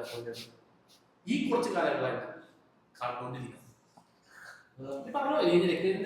അല്ല, എനിക്ക് സുഫ്ര പറഞ്ഞ ആ ഒരു സംഭവത്തിനോട് ഫസ്റ്റ് തന്നെ പറയാനുള്ളൂ. ഇന്നലെ ബാഴ്സയുടെ കളി കണ്ടതില് ഒറ്റ പോസിറ്റീവ് ഉള്ളൂ. എനിക്ക് പേഴ്സണലി വലിയ ഇഷ്ടമല്ല. പക്ഷെ എന്നാൽ പോലും ആസ് എ ഫുട്ബോളർ നമുക്ക് ഈ പറഞ്ഞതുപോലെ അത് പറയാണ്ടിരിക്കാനും പറ്റില്ല. ലമീൻ യമാൽ ഇന്നലെ ചെറുക്കൻ കളിച്ച കളി എന്ന് പറഞ്ഞാൽ ഒരാളുടെ സപ്പോർട്ട് പോലും ഉണ്ടായില്ല. ഒരാളുടെ സപ്പോർട്ട് പോലും ഇല്ലാണ്ട് ഓരോ തവണയും ബോക്സിൽ കയറി കാട്ടിക്കൂട്ടിയത് ഈ പറഞ്ഞതുപോലെ എന്തോ ഭാഗ്യക്കേടാണ്ട കയറാണ്ടിരുന്നെന്ന് തോന്നണം. അല്ലെങ്കിൽ ആ പോസ്റ്റ് തട്ടിയാടിയാണെങ്കിലും അതല്ലാണ്ട് രണ്ടാമത് എല്ലാവരും നടക്കി കൂട്ടി കൊണ്ടു അടിച്ചാണെങ്കിലും യമാലിനെ ഇന്നലെ കൂടെ കളിക്കാൻ ഒരാളുണ്ടായിരുന്നെങ്കിൽ ആ സത്യം പറഞ്ഞാൽ സെക്കൻഡ് ഹാഫിൽ എനിക്ക് തോന്നിയെന്ന് പറഞ്ഞാൽ അത്ലറ്റിക്കോനാണ് റെഡ് കാർഡ് കിട്ടിയതെന്നാണ്. കാരണം റെഡ് കാർഡ് കിട്ടിയത് അഫക്ട് ചെയ്യാത്ത രീതിയിലാണ് ബാഴ്സ കളിച്ചുകൊണ്ടിരുന്നത്. അന്ന് നടത്തിയ ചേഞ്ചസ് സത്യം പറഞ്ഞാൽ ഞാൻ വിചാരിച്ച് ഓബിയസ്ലി ആരാണെങ്കിലും ലെവൻഡോസ്കിനെ മാറ്റും, റൂഹോനെ ഇറക്കുമെന്നാണ് വിചാരിച്ച്. പക്ഷെ അവിടെ ഫ്ലിക്ക് ചെയ്തതെന്ന് പറഞ്ഞാൽ ഫെർമിനെ ഇറക്കി, ഗ്യാവിനെ ഇറക്കി, എറിഗാർസിനെ ബാക്കിലോട്ടാക്കി, ഒരു ഫുൾ ടാക്ടിക്കൽ സ്വിച്ച് ആണ് നടത്തിയത്. അത് അടിപൊളിയായിട്ട് വർക്കൗട്ടായി. പക്ഷേ അതിലും അടിപൊളിയായിട്ട് സിമിയോണിയുടെ ടാക്ടിക്സ് വർക്കൗട്ടായി. സിമിയോണി അവിടെ നടത്തിയ സബ്സ്റ്റിറ്റ്യൂഷൻസ് സത്യം പറഞ്ഞാൽ ഞാൻ വിചാരിച്ചു ഇയാളെന്ന് ഈ സമയത്ത് ഇവരെയൊക്കെ മാറ്റണ്ടെന്ന് ഞാൻ വിചാരിച്ചു. കാരണം ലുക്മൻ സത്യം പറഞ്ഞാൽ നല്ല രീതിയിൽ ഈ പറഞ്ഞതുപോലെ അടിച്ച് കയറണുണ്ടായിരുന്നു. ലുക്മനെ മാറ്റി, അലക്സ് ബൈനേനെ ഇറക്കി, ഗ്രീസ്മാനെ മാറ്റി. അപ്പൊ ഞാൻ വിചാരിച്ചു കോക്കേനെയൊക്കെ മാറ്റാണ്, എന്താ ഉദ്ദേശിക്കണ ഗ്രീസ്മാൻ. പക്ഷേ പുള്ളിക്കാരൻ നടക്കിയ സ്വിച്ചസും കറക്റ്റ് ആയിരുന്നു. ഇന്നലെ ഈ പറഞ്ഞ പോലെ ടാക്ടിക്കലി ആരാ ജയിച്ചെന്ന് പറഞ്ഞാൽ സിമിയോണിയാ ജയിച്ചത്. സിമിയോണി ഫസ്റ്റ് ഹാഫിൽ ആ റെഡ് കാർഡ് കിട്ടുന്നതിന് മുമ്പ് വരെ എനിക്ക് ഒറ്റ സംഭവം തോന്നിയത്, കളി തോക്കരുത്. കളി തോക്കാണ്ട് ഡ്രോ പിടിച്ചിട്ടാണെങ്കിലും സെക്കൻഡ് ലെഗിൽ മെട്രോപൊളിറ്റാനോയിൽ ബാഴ്സേനെ കൊണ്ടുവരാം. ആ ഒരൊറ്റ ലക്ഷ്യം സിമിയോണിക്ക് ഉണ്ടായുള്ളൂ. റെഡ് കാർഡ് കിട്ടിയത് ബോണസാണ്. ആ ബോണസ് യൂസാക്കി 2 ഒട്ടിച്ചു. ഇനിയിപ്പോൾ സെക്കൻഡ് ലെഗിലോട്ട് വരുമ്പോൾ പണിപ്പാളാൻ നല്ല സാധ്യതകളുണ്ട്. പിന്നെ ഫ്ലിക്കും ബാഴ്സയും ഭയങ്കര എന്താ പറയാ, പണ്ട് റയലിനും ബാക്കിയുള്ള ചില ക്ലബ്ബുകളും പറഞ്ഞൊരു മെന്റാലിറ്റി, ആ ഒരു പാഷൻ ബാഴ്സക്ക് ഇപ്പോൾ ഭയങ്കരമായിട്ടുണ്ട്. എത്ര ഇങ്ങോട്ട് കിട്ടിയാലും തിരിച്ചു കൊടുക്കാന്നുള്ള ഒരു മൈൻഡ് സെറ്റ് ഭയങ്കരമായിട്ട് ഫ്ലിക്ക് പിള്ളേർക്ക് കൊടുത്തിട്ടുണ്ട്. അതുകൊണ്ട് തന്നെ അത്ലറ്റിക് തന്നെ എളുപ്പമായിരിക്കൂല, പക്ഷെ ബാഴ്സക്ക് ഈ പറഞ്ഞതുപോലെ നല്ല പാടുമായിരിക്കും. സെക്കൻഡ് ലെഫിന് നമുക്ക് ബാക്കി പറയാം. സിംപിളി എല്ലാവർക്കും അറിയായിരുന്നു PSG പാട്ടും പാടി ജയിക്കുമെന്ന്. അതേപോലെ തന്നെ പാട്ടും പാടി ജയിച്ചില്ലെങ്കിലും 2-0 ജയിച്ച് പുതിയൊരു മേമും കൂടി ഇറങ്ങിയിട്ടുണ്ട്. വാൻഡേക്കിന്റെ ആസ്റ്റോട്ടും ഇപ്പോൾ ഭയങ്കര വൈറലായിക്കൊണ്ടിരിക്കുന്നതാണ്. എപ്പോൾ ആരടിച്ചാലും വാൻഡേക്കിന് തള്ളി മറ്റേ മൊണാലിസ് നിൽക്കണമല്ലോ നിൽക്കണം. അങ്ങനെ നിന്ന് കഴിഞ്ഞാൽ ഒരു ഗോൾ കയറും എന്നുള്ളത് ഉറപ്പായിട്ടുണ്ട്. പല കളിക്കാരും ഇൻക്ലൈനും ഡിക്ലൈനും നമ്മൾ കണ്ടിട്ടുണ്ട്. പക്ഷെ വാൻഡേക്കിന് ഉണ്ടാക്കുന്ന ഒരു ഡിക്ലൈൻ എന്ന് പറഞ്ഞു കഴിഞ്ഞാൽ, കാരണം നമ്മ കണ്ട വാൻഡേക്കല്ല, ഇയാളാണ് റാമോസ് ഇട്ട് കമ്പയർ ചെയ്യുന്ന സത്യം പറഞ്ഞാൽ ആലോചിക്കുമ്പോൾ എന്തോ തോന്നും. ലിവർപൂൾ ആണെങ്കിൽ ഇപ്പോൾ എത്ര കളിയായി നോക്കണം, ഈ സീസണിൽ തന്നെ 17 കളി എന്തോ വെച്ച്. അത് കഴിഞ്ഞ സീസൺ പ്രീമിയർ ലീഗ് ചാമ്പ്യന്മാരായിട്ട് ഈ സീസണിൽ എത്രയോ അടിപൊളി സൈനിങ്സ് നടത്തിയിട്ട് ടീമില്ലാണ്ടാണ്, പ്ലെയേഴ്സ് ഇല്ലാണ്ടാണ്. എന്താ സംഭവം, എന്താ പ്രശ്നം എന്നുള്ളത്. എന്തായാലും ആർനെ സ്ലോട്ടിന് ഈ സീസൺ കൂടി കഴിഞ്ഞാൽ തട്ടാൻ നല്ല ചാൻസ് ഉണ്ട്. കാരണം ഇത്രയൊക്കെ നല്ല ടീം ഉണ്ടായിട്ട് മുഹമ്മദ് സലഹിനെ ഒരു ലെജൻഡിന് കൊടുക്കേണ്ട ഒരു ഫെയർവെൽ ലാസ്റ്റ് സീസൺ ആ പോലും കിട്ടണില്ല. അല്ല അതാണ്. പിന്നെ ലിവർപൂളിന്റെ പോരായ്മകൾ പറയുമ്പോഴും PSG നമ്മ വിചാരിക്കും കഴിഞ്ഞ സീസൺ ഒറ്റ സീസൺ വണ്ടർ ആയിരുന്നു. വണ്ടറൊന്നുമല്ല, അവർ അടിപൊളിയായിട്ടാണ് കളിക്കണത്. PSG പറഞ്ഞ പോലെ ബയോൺ എങ്ങനെയാണ് കളിക്കണം, ബാഴ്സ എങ്ങനെയാണ് കളിക്കണം, PSG അതിന് അവരുടേതായ രീതിയുണ്ട്. ആ രീതിയിൽ എന്താ പറയാ, ഇപ്പുറത്തെ ലെഗ് ഇപ്പോൾ ബയോൺ ജയിച്ചാലും റയൽ ജയിച്ചാലും PSG ആയിട്ട് ആര് സെമി വന്നാലും അത് പണിയായിരിക്കും. നമ്മള് കഴിഞ്ഞ പോഡ്കാസ്റ്റിൽ സംസാരിച്ച പോലെ തന്നെ ഹോം ഗ്രൗണ്ട് അഡ്വാൻറ്റേജ് ആരെടുക്കും? കാരണം ഫ്രാൻസിന് വെച്ചാൽ PSG കളി ഹോം ഗ്രൗണ്ടിൽ ആണെങ്കിൽ PSG കോപ്പി ചെയ്യാൻ പറ്റില്ല. 100% നമ്മൾ അങ്ങനെ ഉണ്ടായിരുന്നു. അതേപോലെ തന്നെ നമ്മൾ അന്നേരം തന്നെ പറഞ്ഞത് ആൻഫീൽഡിനാണെങ്കിൽ ലിവർപൂളിന് ചാൻസ് എന്തെങ്കിലും ഉണ്ട്. ആൻഫീൽഡിലായിരുന്നില്ല കളി. ഹോം അഡ്വാൻറ്റേജ് അവിടെ പോയിട്ട് PSG പോലത്തെ ടീമിനെ തോൽപ്പിക്കാറുള്ള ടീം നോക്കിക്കഴിഞ്ഞാൽ ചിലപ്പോൾ നമ്മൾ പ്ലേയേഴ്സിനെ നോക്കുമ്പോൾ ചിലപ്പോൾ ഉണ്ടാവും. പക്ഷെ ആ മെന്റാലിറ്റിയും ആ ടാക്ടിക്സ് ഒന്നും ഇപ്പൊ കോച്ചിന്റെ കയ്യിലുണ്ടെന്ന് തോന്നുന്നത് ലിവർപൂളിന്റെ. ഈ പറഞ്ഞ പോലെ സല എന്തായാലും അവസാന കളികളായിരിക്കും, നിസാര കളി കളിക്കുള്ളൂ. ഇട്ട് കളിച്ചില്ലെങ്കിൽ ആ ടൈമിൽ verifiക്കാവുന്ന രീതിയിലെങ്കിലും സബിൽ വരെ ഇറക്കിയിട്ടില്ല. എന്തുദ്ദേശിക്കണമെന്ന് മനസ്സിലാവുന്നില്ല. ഒരു ഫെയർവെൽ, ഒരു ഫുട്ബോൾ ഫാൻ എന്നുള്ള രീതിയിൽ ഈ ഒരു ലെജൻഡിന് ഒരു ക്ലബ് കൊടുക്കുന്ന ഒരു മര്യാദ ഉണ്ടല്ലോ, അത് കൊടുക്കേണ്ടിയിരുന്നു. ഇനിയിപ്പോ എന്തായാലും ഈസി ആയിരിക്കും. എന്തായാലും PSG സിമ്പിളായിട്ട് എന്തായാലും സെമിയിലേക്ക് എടുക്കും. സെക്കൻഡ് ലെഗ് പ്രൊഡിക്ഷനിലോട്ട് വരാലോ. സെക്കൻഡ് ലെഗിൽ ഫസ്റ്റത്തെ കളി വരുന്നത് ബാഴ്സലോണ കളിയാണ്. ഹോം അഡ്വാൻറ്റേജ് ഇല്ല. ബാഴ്സലോണ ഇപ്പൊ പറഞ്ഞ പോലെ തന്നെ ജയം ഒരിക്കലും ഈസി ആയിരിക്കില്ല. പക്ഷേ ആസ് എ ഫാൻ ഞങ്ങൾ ഇപ്പോഴും വിശ്വസിക്കുന്നു ഞങ്ങളുടെ പിള്ളേർക്ക് ഞങ്ങൾ കോച്ച് ബാക്കിൽ റീപ്ലേസ് അല്ല ചിലപ്പോ ഗാർസിനെ പിടിച്ചിട്ട് CB ഇട്ടിട്ട് ഇല്ല, ജെറാർഡ് മാർട്ടിൻ തന്നെ നിൽക്കും. ഡിഫൻസ് ഷോക്കാണ്. ആ ഷോകത്തിൽ നമ്മൾ എത്രത്തോളം ഹോം അഡ്വാൻറ്റേജ് നല്ല രീതിയിൽ. പിന്നെ 2 ഗോൾ അഡ്വാൻറ്റേജ് എന്ന് വെച്ചാൽ ഒരു മാസിക് അഡ്വാൻറ്റേജ് തന്നെയാണ്. പിന്നെ അറ്റാക്കിൽ എടുത്തു വരുമ്പോൾ ഞങ്ങളുടെ മെയിൻ പ്ലെയർ അവിടെ ഇല്ല. ഈ പറഞ്ഞ പോലെ യമാലില് ഒരു കളി ഫുള്ളായിട്ട് കോൺസെൻട്രേറ്റ് ചെയ്യേണ്ടി വരും. ഈ പറഞ്ഞ റാഷ്ഫോർഡ് ആണെങ്കിലും ലെവൻഡോസ്കി ആണെങ്കിലും ആ ഒരു സപ്പോർട്ടും കാര്യങ്ങളും കൊടുത്താൽ വളരെ ചാൻസ് കുറവാണ്. ഞാനൊരു 10-20% ചാൻസ്. മറ്റേ ഇപ്പൊ പണ്ട് നെയ്മർ പറയുന്ന പോലെ സാധനമില്ല 99% എന്താണ് 1% ചാൻസ് 99 ഫെയ്ത്ത് ആ സാധനം സിമ്പിൾ ആയിട്ട് ഉണ്ടായാൽ അടുത്ത ഭാഷ കളിക്കും ജയിക്കണമെന്നാണ്. അപ്പൊ ഞങ്ങൾ ഇപ്പൊ പറയുമ്പോ ഇങ്ങനെ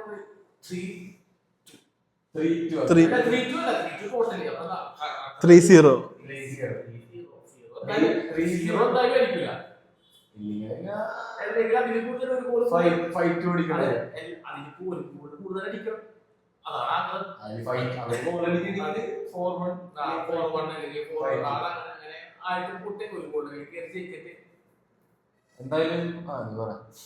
നീ എന്താ പറയാ വന്നത്? എന്റെ അല്ല ഇപ്പോ നേരത്തെ പറയാം മിസ് ഔട്ട് ആക്കിയ കേസ് എന്ന് പറഞ്ഞാൽ റാഷ്ഫോർഡ് കളിച്ചിരുന്നല്ല. റാഷ്ഫോർഡ് കുഴപ്പമില്ലാണ്ട് കളിച്ച് ഫെർമിൻ വന്നിട്ടാണെങ്കിലും ചേഞ്ചസും കാര്യങ്ങളും നടത്തി. സിമ്പിളായിട്ട് ഒറ്റ കേസേ പറയാനുള്ളൂ. ബാഴ്സ ഫൈനൽ എത്തിക്കഴിഞ്ഞാൽ കപ്പടിക്കാൻ നല്ല ചാൻസ് ഉണ്ട്. ബാഴ്സ ഈ ചാമ്പ്യൻസ് ലീഗ് അടിക്കാണ്ടിരിക്കാൻ ആർക്കെങ്കിലും തടയാൻ പറ്റൂന്നുണ്ടെങ്കിൽ സത്യം പറഞ്ഞാൽ ഉള്ളിൽ ഇപ്പോൾ അത്ലറ്റിക്കോനേക്കാളും സ്ട്രോങ് ടീമുകൾ വേറെ 3 ഉണ്ട്. റയലാണെങ്കിലും ബയേൺ ആണെങ്കിലും PSG ആണെങ്കിലും ആഴ്സണലാണെങ്കിലും അത്ലറ്റിക്കോനേക്കാളും സ്ട്രോങ് ആണ്. പക്ഷേ അത്ലറ്റിക്കോനെ പൊട്ടിക്കാൻ ഏതെങ്കിലും ടീമിന് ഇപ്പം നിലവിൽ പറ്റുമെന്നുണ്ടെങ്കിൽ ബാഴ്സേനെ പൊട്ടിക്കാൻ അത് അത്ലറ്റിക്കോക്കേ പറ്റും. അതെല്ലാവർക്കും അറിയാം അതിന്റെ കാരണങ്ങൾ എന്താണെന്ന്. മെട്രോപൊളിറ്റാനോ സ്റ്റേഡിയത്തിൽ വന്നിട്ട് ഇപ്പൊ ഫസ്റ്റ് മറ്റേ കോപ്പ ദെൽ റേയിൽ എന്തോ അത്ലറ്റിക്കോ 4 അടിച്ച്, സെക്കൻഡ് ബാഴ്സ കംബാക്ക് അടക്കാൻ വേണ്ടി 3 വരെ ക്യാമ്പ് നൗവിൽ അടിച്ച്. അത് ക്യാമ്പ് നൗ ആയിരുന്നു, പക്ഷെ ഇവിടെ നേരെ തിരിഞ്ഞാ നിൽക്കണേ. ഇപ്പോൾ മെട്രോപൊളിറ്റാനോയിൽ വന്നിട്ട് ബാഴ്സക്ക് അത്ലറ്റിക്കാനെ അടിക്കാൻ പറ്റുമോ എന്നുള്ളത് വലിയൊരു ചോദ്യചിഹ്നമാണ്. റഫീനി ഇല്ലാണ്ടും കൂടി, പിന്നെ ബാക്കിൽ കുബാഴ്സ് ഇല്ലാത്തത് അടുത്തത്. എൻ്റെ ഒരു ഇതില് ഡ്രോ ആവാൻ നല്ല സാധ്യതയുണ്ട്. എനിക്കെന്തോ അറിയില്ല, അത്ഭുതങ്ങൾ സംഭവിച്ച് ചിലപ്പോ ബാഴ്സ കടക്കൂന്ന് തോന്നുന്നുണ്ട്.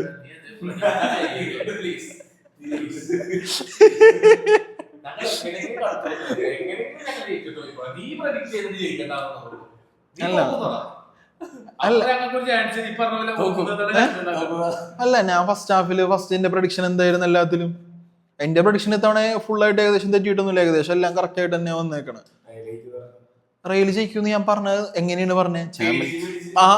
പേടിച്ചടിച്ചുള്ള റെയിൽ കളിച്ചത് സെയിം സംഭവം തന്നെയാണ്. അപ്പോ എന്നിട്ട് അത് ഞാൻ പറയണ ബാഴ്സക്ക് എല്ലാവരും വിലയിരുത്തി പുച്ഛിച്ച് ഇപ്പം തള്ളണോലും ഞാൻ തള്ളണില്ല. നല്ല പ്രതീക്ഷകൾ ഞാൻ കണ്ടിട്ടുണ്ട്. 2 ഗോൾ ആയതുകൊണ്ട്, 2-ന് പകരം 3 ആയിരുന്നെങ്കിൽ ഞാൻ അടിച്ചിരുത്തി പറഞ്ഞ ബാഴ്സ കയറൂലെന്ന്. പക്ഷെ 2 ആയതുകൊണ്ട് സിമിയോണി എങ്ങനെ ടാക്ടിക്സ് ഇറക്കുമെന്ന് പറയാൻ പറ്റൂല. ചിലപ്പോൾ ഇയാൾ ഫുൾ ഡിഫൻസ് ഇട്ട് കളിക്കാൻ പറയും. അങ്ങനെ ഫുൾ ഡിഫൻസ് ഇട്ട് മതിലൊക്കെ കളിച്ചു കഴിഞ്ഞാൽ ബാഴ്സ അടിക്കും, ബാഴ്സ മതിൽ പൊട്ടിക്കും. കാരണം അത്രയും പ്രഷർ, 90 മിനിറ്റ് പ്രഷർ താങ്ങാൻ ഒരു ടീമിനും പറ്റൂല. പ്രത്യേകിച്ച് യമാലിനെ പോലെയുള്ള പ്ലെയേഴ്സ് ഉള്ളപ്പോൾ. യമാലിനൊക്കെ 10 ചാൻസിൽ ഒരെണ്ണം ഗ്യാപ്പ് കിട്ടിക്കഴിഞ്ഞാൽ അത് യമാൽ അടിച്ചിട്ടും. അപ്പോൾ ടാക്ടിക്കലി സിമിയോണി എങ്ങനെ ആ ടീമിനെ അടുത്ത കളിക്ക് ഇറക്കും, ഫ്ലിക്കിനെ പിള്ളേരെ എങ്ങനെ തടയാൻ പറ്റും എന്നുള്ളത് ഒരു വലിയ ചോദ്യമാണ്. ഡിഫെൻസീവ്ലി ആണ് അത്ലറ്റിക്കോ ഇറങ്ങുന്നുണ്ടെങ്കിൽ ബാഴ്സ ജയിക്കും. ഞാൻ എൻ്റെ പോയിന്റ് ക്ലിയർ ആക്കാനാണ്. ഡിഫെൻസീവ്ലി 2 ഗോൾ ഹോൾഡ് ചെയ്ത് പയ്യെ കളിച്ചാൽ മതി എന്നുള്ള രീതിയിലാണ് അത്ലറ്റിക്കോ ഇറങ്ങണമെന്നുണ്ടെങ്കിൽ ബാഴ്സ അടിക്കും, ഉറപ്പുള്ള കേസാണ്. അതല്ല അറ്റാക്ക് ചെയ്ത് മിഡ്ഫീൽഡിൽ പൊസിഷൻ ഹോൾഡ് ചെയ്ത് കൗണ്ടറിൽ കളിക്കാന്നുള്ള സ്കീം വല്ലതുമാണ് ഫസ്റ്റിലേക്ക് കളിച്ച പോലെ എന്നുള്ളതാണെങ്കിൽ അത്ലറ്റിക്കോ ജയിക്കും. എൻ്റെ ഇതിൽ സ്കോർ പ്രൊഡിക്ഷൻ 2-1 or 3-1 ആയിരിക്കും. 2-1 ബാഴ്സ ഉണ്ട് ഞാൻ ഉദ്ദേശിച്ചത്. 1 ഗോൾ ഡിഫറൻസിനായിരിക്കും അത്ലറ്റിക്കോ കയറണത്. എനിക്ക് നല്ലൊരു ചാൻസ് തോന്നണമെന്ന് വെച്ചാൽ എക്സ്ട്രാ ടൈമിലേക്ക് പോകും. അവിടെ ഈ പറഞ്ഞ പോലെ എന്തായാലും കേറാൻ 1 ഗോളിനായിരിക്കും കയറണമെന്നാണ് എൻ്റെ മനസ്സ് പറയണത്. അല്ലാണ്ട് അത്ലറ്റിക്കോ അന്നടിച്ചതുപോലെ 4-5 അടിക്കുമെന്ന് എനിക്ക് തോന്നണില്ല. നമ്മള് അത്ലറ്റിക്കോടെ എന്തായാലും സ്ക്രീനിങ് ചെയ്യുന്നുണ്ട്. അത് എവിടെയാണ് എന്താണെന്നുള്ള ഫുൾ ഡീറ്റെയിൽസ് നമ്മൾ അറിയിക്കുന്നതായിരിക്കുമല്ലോ. എന്തായാലും സ്ക്രീനിങ് അടുത്ത് നമ്മൾ ഡിസൈഡ് ചെയ്തിട്ടുണ്ട്. കാരണം നല്ല സീൻ കളിയായിരിക്കുമല്ലോ, ബാഴ്സ ഫാൻസ് എന്തായാലും വന്ന് കാണുന്നതാണ്. അല്ല അത് ഞാനെല്ലാവരെയും ഹാർദവപൂർവ്വം സ്വാഗതം ചെയ്യണം. കാരണം റയലിന്റെ കളിയുടെ തോൽവിയുടെ സമയത്ത് ചിലരുടെ ചില സാധനങ്ങളൊക്കെ കണ്ടിട്ടുണ്ടല്ലോ. എൻ്റെ സാറേ ഞാൻ വെക്കും, നിങ്ങൾ ബാഴ്സ ഫാൻസ് എന്തായാലും വരും, എനിക്ക് നിങ്ങളെ കണ്ടോ. 14-ാം തീയതി അല്ല 15-ാം തീയതി പുലർച്ചെ, 14-ാം തീയതി 12 മണി കഴിഞ്ഞ് 15-ാം തീയതി 12:30 ആണ് രാത്രിയാണ് കളി. 14-ാം തീയതി രാത്രി കളി വരുന്നത്. ശരിക്കും പറഞ്ഞാല് നെക്സ്റ്റ് മാച്ച് അത് ലിവർപൂൾ ആൻഡ് PSG. സംഭവം ആൻഫീൽഡിലാണ് മാച്ച് നടക്കണത്. പഴയ ലിവർപൂൾ ക്ലോപ്പിന്റെ ലിവർപൂളൊക്കെ ആണെങ്കിൽ ഈ പറഞ്ഞതുപോലെ നമ്മ പറയും 3 ഗോളിനാണെങ്കിലും ആൻഫീൽഡ് ആണ്, 90 മിനിറ്റ് മറ്റേ ഹെല്ലാണ്, ആനയാണ് ചേനയാണ്. പക്ഷെ ഇപ്പൊ ഹെല്ലോ അല്ല, ആനയല്ല, ചേനയല്ല. ഈ പറഞ്ഞ പോലെ കൊതുകിനെ അടിക്കണ പോലെ PSG ഒന്ന് അടിച്ചിട്ട് പോകും. PSG ജയിക്കും. ഒരു 2 കൂടി PSG അടിക്കും. ലിവർപൂൾ 2 അടിച്ച് 2-1 ഒരു 3-1 ഞാൻ പ്രഡിക്ഷൻ വെക്കുന്നതാണ്. പക്ഷെ അത് ഒരു ഹൈ സ്കോറിംഗ് ഗെയിം ആവാനാണ് ചാൻസ് എന്നാണ് എനിക്ക് തോന്നുന്നത്. കാരണം ലിവർപൂൾ ഓൾ ഔട്ട് അറ്റാക്കിങ് പോകും, ചിലപ്പോൾ 1-2 ഗോള് അവിടെ കയറും. പക്ഷേ തിരിച്ച് PSG അതേപോലെ അറ്റാക്ക് ചെയ്യും. അപ്പോൾ 1-2 ആയിരിക്കില്ല, ഒരു 3-4 ഗോള് ചിലപ്പോൾ അവിടെ കയറാൻ ചാൻസ് ഉണ്ട്. സലനെ കളിപ്പിക്കുകയാണെങ്കിൽ സലനെ കളിപ്പിക്കുകയാണെങ്കിൽ മാത്രം. സലനെ കളിപ്പിച്ചിട്ടില്ലെങ്കിൽ ഇപ്പം പറഞ്ഞ പോലെ സല കളിച്ചാലും കളിച്ചില്ലെങ്കിൽ അല്ല, സല കളിച്ചാലും കളിച്ചില്ലെങ്കിൽ വലിയ വ്യത്യാസം ഉണ്ടാവില്ല കളിക്കാൻ. കാരണം PSG-യുടെ ഏറ്റവും വലിയ പ്ലസ് എന്താണെന്നറിയോ, ഈ ഇപ്പോ ബയേണിനെതിരെ കളിച്ചാലും, ഈ പറഞ്ഞതുപോലെ ബാഴ്സക്കെതിരെ കളിച്ചാലും, ലിവർപൂളിനെതിരെ കളിച്ചാലും, വിങ്ങേഴ്സ് എത്ര ഫാസ്റ്റ് ആണെങ്കിലും സ്കിൽഡ് ആണെങ്കിലും അവരെ പിടിക്കാനുള്ള പ്ലെയേഴ്സ് PSG-ക്ക് ഉണ്ട്. ഹക്കീമി, നുനോ മെൻഡസും ആ 2 എണ്ണത്തിനെയും പൂട്ടാ. ഫോർവേഡും നല്ല കളിയാണല്ലേ.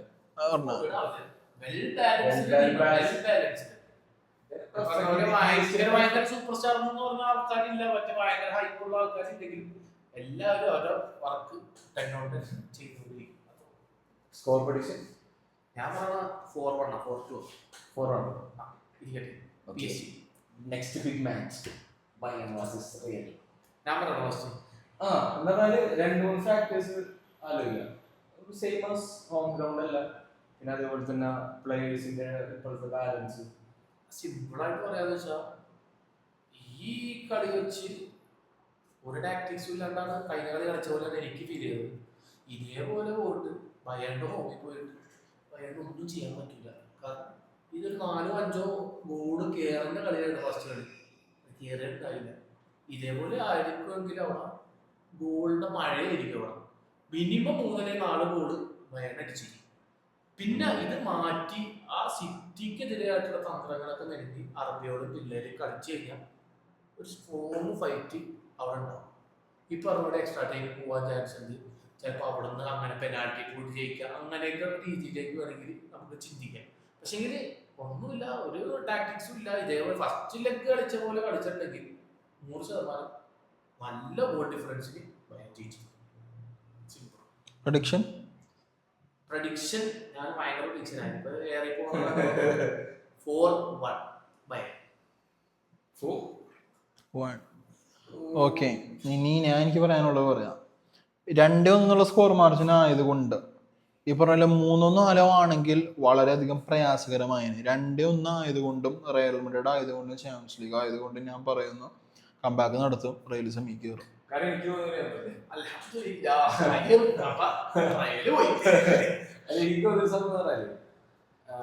റയലിപ്പോ കുറെ മിസ്പാസ് കുറെ ഇതൊക്കെ, പക്ഷെ അവരെ മൈൻഡ് സെറ്റ് എന്ന സാധനം ഭയങ്കരമായിട്ട് അവർ കോൺക്രീറ്റ് ആയിട്ടുണ്ട്.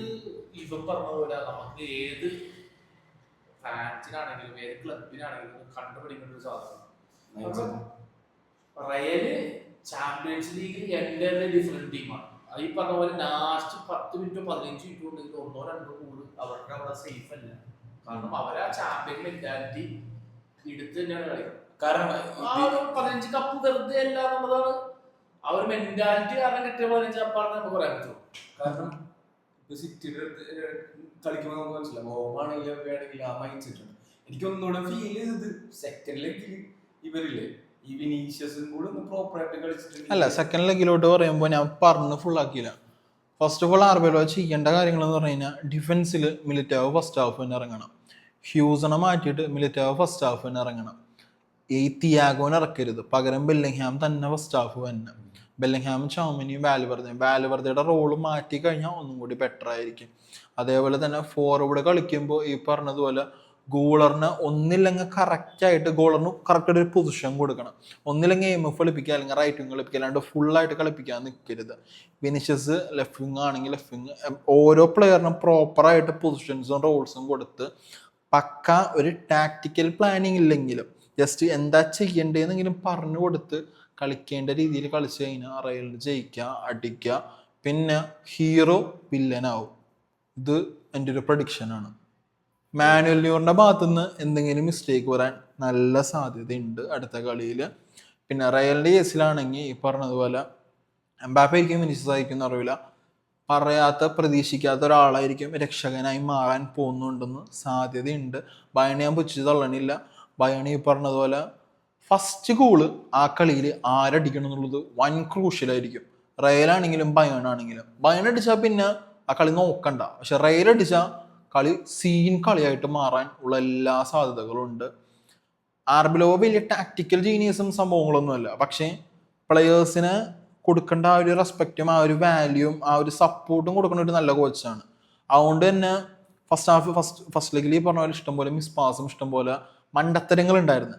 ആ മണ്ടത്തരങ്ങൾ മാറ്റി കറക്റ്റായിട്ട് സിമ്പിളായിട്ട് റയൽ കളിച്ച് കഴിഞ്ഞാൽ ബയനെ തട്ടാൻ പറ്റുമെന്ന് പറഞ്ഞാൽ ഇതിനു മുമ്പും ബയന്റെ സ്റ്റേഡിയത്തിൽ പോയിട്ട് ഇതിലും സൂപ്പറായ ബയണിന് തട്ടിയിട്ടുണ്ട്. അതുകൊണ്ട് ഇനിയും തട്ടാം. Prediction 3-1 Real. 4-2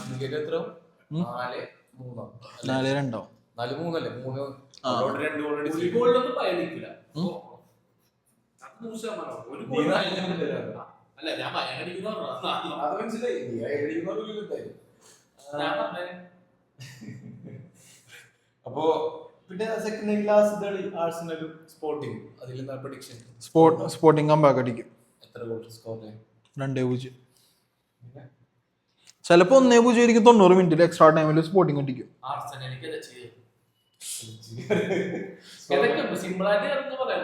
കെതിച്ചേറും. അത് വേണമെങ്കിൽ ഞാനും അംഗീകരിക്കും. ചിലപ്പോ 0-0 ഇട്ട് കയറി പോകാൻ സാധ്യതയുണ്ട്.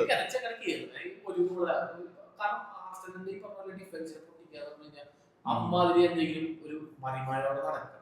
അതുപോലെ ആർസനലിൽ ഒരു ഗോൾ അടിക്കായിരിക്കും. ചിലപ്പോൾ അവർ വേണമെങ്കിൽ ഒരു ഗോൾ അടിക്കായിരിക്കും. ഒരു സമനിലയിൽ അവിടെ തീരും. ഒരു ഗോൾ വ്യത്യാസത്തിന് 2-1 ചിലപ്പോ കയറും. ഓക്കെ. ഓൾസോ നമ്മള് ബയേണിന്റെയും സെക്കൻഡ് ലെഗും ലൈവായിട്ട് കഴിഞ്ഞ തവണ നടത്തിയതുപോലെ തന്നെ സ്ക്രീൻ ചെയ്യുന്നുണ്ട്. അപ്പോൾ 15-ാം തീയതി 12:30 വെളുപ്പിന് രാത്രി 12:30 Barca versus Atletico Madrid second leg screen ചെയ്യുന്നുണ്ട്. 16-ാം തീയതി രാത്രി 12:30 റയൽ വേഴ്സസ് ബയൺ മ്യൂണിക്കും സ്ക്രീൻ ചെയ്യുന്നുണ്ട്. 16-ാം തീയതി രാത്രി അല്ല, വേറെ ഒന്നുമല്ല. ചാമ്പ്യൻസ് ലീഗ് കാണുന്നവർക്ക് എല്ലാവർക്കും ഒരു സമയം അറിയാമല്ലോ. ആ സമയമാണ് നമ്മൾ ഉദ്ദേശിക്കുന്നത്.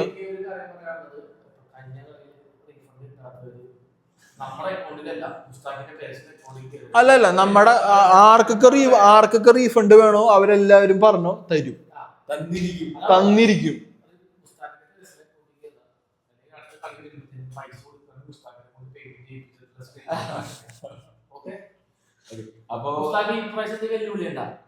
ഇപ്രാവശ്യം എന്ത് വെല്ലുവിളിയാണ് വേണ്ടത്? അല്ല, നിക്ക് വെയിറ്റ് അല്ല, നിക്ക് ബാഴ്സ ഫാനല്ലേ? ഫ്ലിക്കില് വിശ്വാസമില്ലേ? യമാലില് വിശ്വാസമില്ലേ? ധൈര്യം ഉണ്ടെങ്കിൽ വെല്ലുവിളിക്കടാ. എന്ത് ധൈര്യമില്ലേ? ഞാൻ വെല്ലുവിളിക്കാം. അല്ല, നിക്ക് നീ വെല്ലുവിളിച്ച കൊടുക്കാൻ സാധനം പറഞ്ഞ റീഫണ്ട് ഒന്നും കൊടുക്കണ്ട. ബയൺ ഫാൻസിന് പിക്ക് ചെയ്യണം 4 പേർക്ക് ഒരു ഫുൾ മന്തി. എന്ത് പറയണം? ഡൺ. ഓക്കെ, നീ പറഞ്ഞു വെല്ലുവിളി. അല്ല, 4 പേർക്ക് ഫുഡ് എന്ന് പറയുമ്പോ എന്തായാലും കുത്തി പിടിച്ച് കഴിച്ചോളൂ. റയൽ മാഡ്രിഡ് ബയൺ മ്യൂണിക് മാച്ചിൽ റയലിനെ അട്ടിമറിച്ച് റയലിനെ തോൽപ്പിച്ച് ബയൺ മ്യൂണിക് സെമി ഫൈനലിലോട്ട് കയറി കഴിഞ്ഞാൽ നമ്മുടെ കമന്റ് ബോക്സിൽ കമന്റ് ഇടുന്ന 4 പേർക്ക് ഒരു ഫുൾ മന്തി. എന്താണ് കമന്റ് ഇടുന്നത്? ജസ്റ്റ് ബയൺ മ്യൂണിക് എന്ന് സിമ്പിൾ ആയിട്ട് ഇട്ടാൽ മതി. 4 പേർക്കെന്ന് പറഞ്ഞാൽ ഒരു ഫുൾ മന്തി ആണ്ടാ. അല്ലാണ്ട് 4 പേർക്കും 4 ഫുൾ മന്തി അല്ല. 4 പേരെ മെൻഷൻ ചെയ്യാം. Real Arabia.